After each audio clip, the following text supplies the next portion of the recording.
दोस्तों, जब प्राचीन इतिहास की बात आती है तो उसमें भारत का महत्व कुछ अनोखा ही है।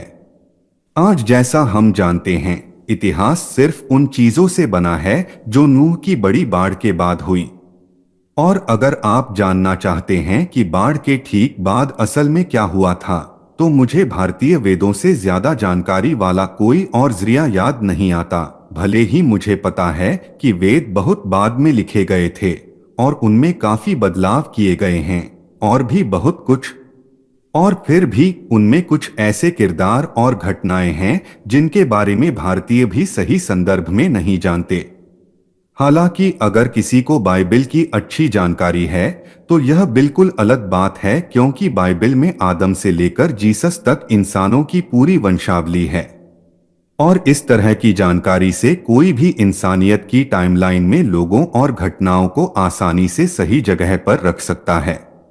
इसके अलावा बाइबल में लिखा है कि नूह की बाढ़ के बाद पूरी धरती नूह के 3 बेटों शेम, हाम और येफेत के वंशजों से भर गई।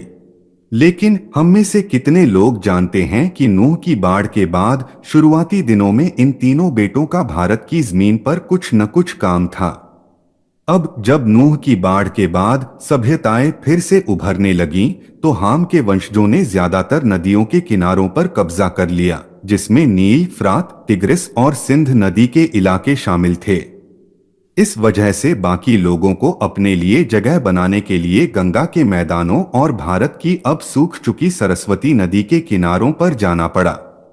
गंगा के मैदानों में नूह के पहले बेटे जेफेत, जिन्हें भारतीय ययाति के नाम से जानते थे, का एक छोटा सा राज्य था जिसे उन्होंने अपने बेटे पुरु को सौंप दिया, क्योंकि वह सेक्सुअल प्लेजर की तलाश में था।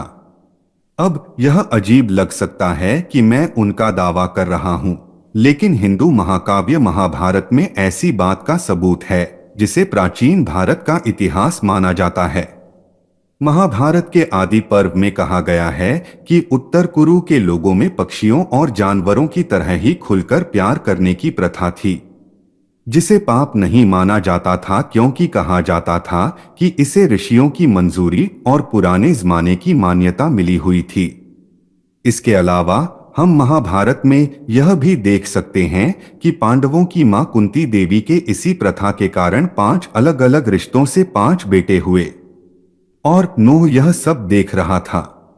वह जानता था कि उसके बड़े बेटे येफेत के वंश का इस तरह खत्म होना अच्छा नहीं है।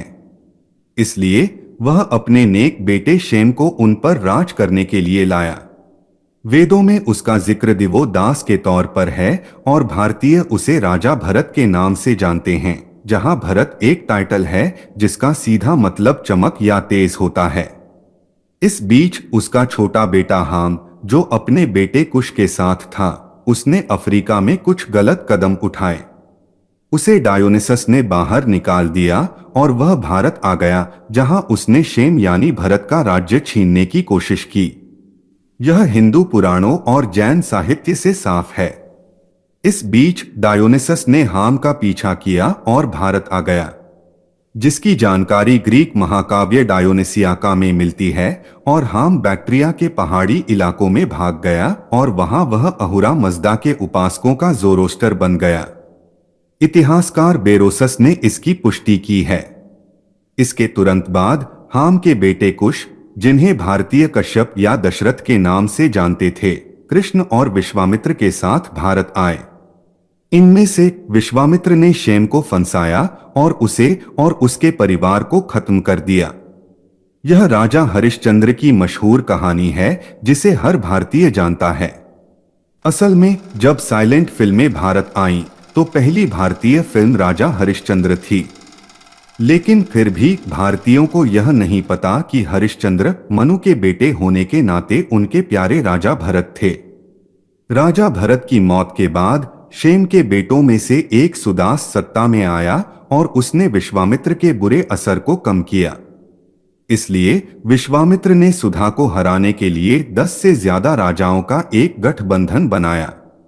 यह तब हुआ जब बाइबल के मिस्रीम, जिन्हें भारतीय इंद्र कहते हैं, सुदास की मदद करने आए और उन्हें दसराजने की लड़ाई में जीत दिलाई।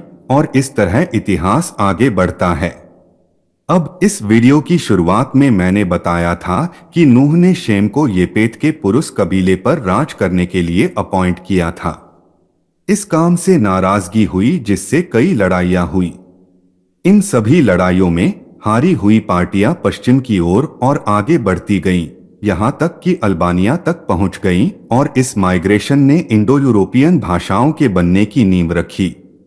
और अब्राहम जो यहूदी, ईसाई और इस्लामी धर्मों के पिता हैं, शेम के सीधे वंशज थे जो भारत के राजा भरत थे। और जीसस क्राइस्ट भी थे जिनका मैं फॉलोवर हूं। इस तरह दोस्तों, प्राचीन भारत हमारी दुनिया के बाइबल और सेक्युलर इतिहास दोनों में बहुत अहमियत रखता है। अगर आप इस बारे में और जानना चाहते हैं तो प्लीज मेरे वीडियो देखें। अगर आपको वे पसंद आएं तो उन्हें शेयर करें और मेरे चैनल को सब्सक्राइब करें। देखने के लिए धन्यवाद।